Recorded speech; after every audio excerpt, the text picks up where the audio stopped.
मेरे दामाद को इंसाफ मिलना चाहिए जी। और ये लड़की मतलब समाज में रहने लायक नहीं है और इसने अब जीने का हक भी खो दिया है। इसे फांसी होनी चाहिए। सौरभ ने कभी सपने में भी नहीं सोचा होगा कि जिस मुस्कान को वो दिलो जान से चाहता है वही उसके कत्ल की पटकथा लिख डालेगी। सौरभ ने जिस मुस्कान के साथ घर वालों से लड़कर शादी की, उसी ने अपने प्रेमी साहिल के साथ मिलकर पहले उसका कत्ल किया और फिर लाश के टुकड़े किए। लाश के टुकड़ों को एक प्लास्टिक के ड्रम में रखा, फिर सीमेंट का घोल बनाकर ड्रम भर दिया और ड्रम को ऊपर तक सील कर दिया। बड़ी बात तो यह है कि खुद मुस्कान के माता पिता ही अपनी बेटी को लेकर थाने पहुंचे। जब यूपी तक ने उनके घर जाकर उनसे बातचीत की तो सौरभ राजपूत के ससुर यानी आरोपी लड़की के पिता फूट फूट कर रो पड़े। वो कैमरे के सामने इंसाफ की गुहार लगा रहे हैं। उनका कहना है कि नशे की आदी उनकी बेटी ने उनके हीरे जैसे दामाद को उनसे छीन लिया। ऐसे में उनके दामाद को इंसाफ मिले और उनकी बेटी को फांसी की सजा। इस वक्त हमारे साथ बात करने के लिए मुस्कान के माता पिता मौजूद हैं। हम उनसे बात करते हैं और समझते हैं कि क्या कोई कॉल आया, कैसे इनको पता चला, क्या कुछ जानकारी है। आपकी मुस्कान से तो हमेशा बात होती होगी, आप माँ हैं। जी हाँ, हमेशा बात होती थी। तो कभी आपको शक हुआ कि वो अपने पति से मतलब खुश नहीं है, अलग होना चाहती हैं? कोई ऐसी कभी झगड़ा, कभी कोई बात? नहीं, हम उससे हमेशा उसके साथ रहते थे, बात करते रहते थे। वो ये कहती थी, नहीं मम्मी मैं सौरभ से बहुत प्यार करती हूँ। तो आखिर कब आपको शक कब हुआ? ऐसी कौन सी बात मुस्कान ने कही जिससे आपको शक हुआ? अब ये जब ये 5 तारीख को घूमने गए हैं तो हमें शक इसलिए हुआ कि सौरभ ने एक भी बार हमसे बात नहीं करी। अच्छा, वैसे करते थे? वैसे हम करते थे, हाँ, हम जब करते थे हमारी बात का रिप्लाई करते थे वो। लेकिन इस बार नहीं करा उन्होंने। तो हमने इससे पूछा शुभी से, मैंने कहा तुम्हारी वहां जाके भी लड़ाई हो गई? क्योंकि इन हस्बैंड वाइफ में लड़ाई चलती थी नॉर्मली, मतलब आर्ग्यूमेंट होते थे काफी। नॉर्मल होती है। हाँ, आर्ग्यूमेंट होते थे, बच्चा बुद्धि थे, दोनों लड़ते रहते थे। तो मैंने कहा तुम्हारी वहां जाके भी लड़ाई हो गई, तुम घूमने गए हो और अगर लड़ाई हो गई तुम वहां अलग अलग होटल में रह रहे हो क्या?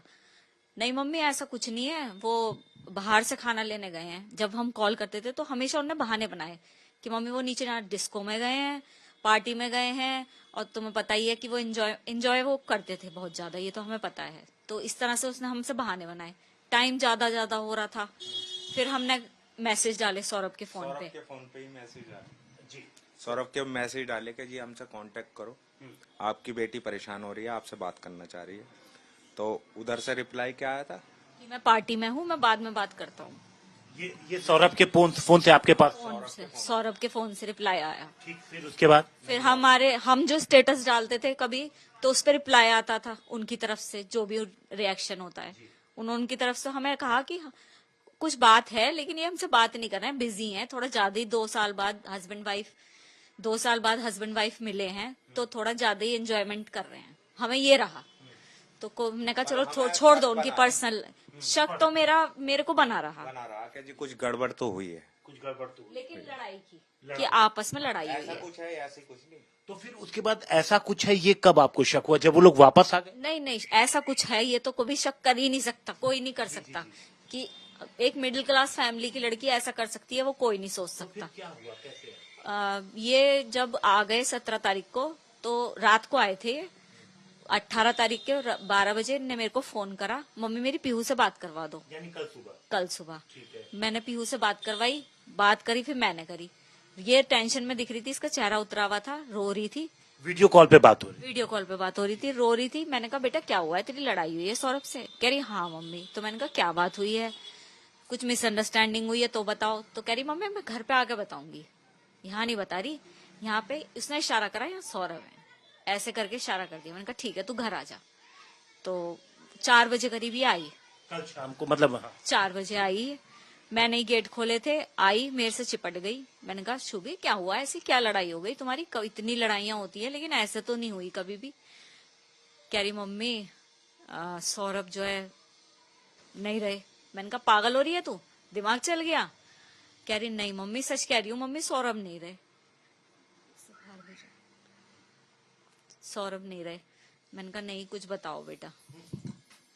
तो उन्होंने कहा कि मम्मी उसके घर वालों ने उसे मार दिया मेरे सामने।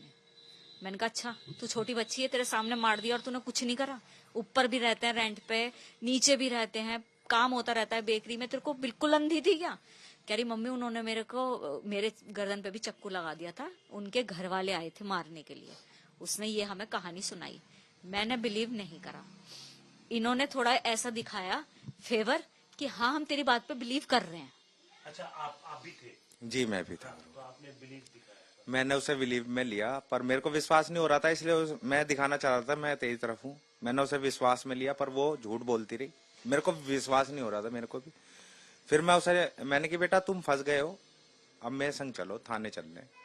ये भी थी, मैं भी था। मैंने बीच में स्कूटर रोका, मेरे दिमाग में आई कि मैं कुछ और कहूँ इससे। मैंने उससे कहा कि बेटा अर्जुन तुमने कुछ गलत भी करा है ना, तो मैंने हमेशा से तेरा साथ दिया है और अब भी दूंगा तेरा साथ। तू मुझे हकीकत बता दे क्या हुआ है, क्योंकि तू जो बता रही है विश्वास नहीं है। वो परिवार अपने बेटे को मारेगा। तो इसने कहा कि मैंने मारा है और मेरे दोस्त ने मारा है। तब ये सच बोल गई मेरे से। उसके बाद फिर मैं इसे थाने ले गया। मतलब एक माता पिता अपनी बेटी को लेकर के खुद थाने गए? जी थाने गए तो वहां पर क्या कुछ बात हुई? कौन सा थाना था? ब्रह्मपुरी थाना। ब्रह्मपुरी। तो वहां पर कौन पुलिस वाले थे, क्या हुआ वहां पे, आपने क्या बोला? हमने जाते ही सारा मैटर समझाया, बताया। मैंने नहीं बोला था, शूबी ने खुद बता दिया कि ऐसे ऐसे मैंने अपने दोस्त के साथ मिलकर 4 तारीख को अपने हस्बैंड को मार दिया है। जो ये लड़का है साहिल, ये पहले पढ़ता था साथ में? 8th क्लास में ये क्लास फेलो थे, 8th में, और 2019 में ये सोशल मीडिया पर टच में आए दोबारा से। हाँ, और ये बात सौरभ को पता थी। ठीक है। सौरभ उन्होंने कुछ ब्लॉग भी करवाया, उनकी पर्सनल लाइफ थी, हमें नहीं पता इस बारे में, लेकिन ब्लॉग भी करवाया, लेकिन उन्हें ये भी पता था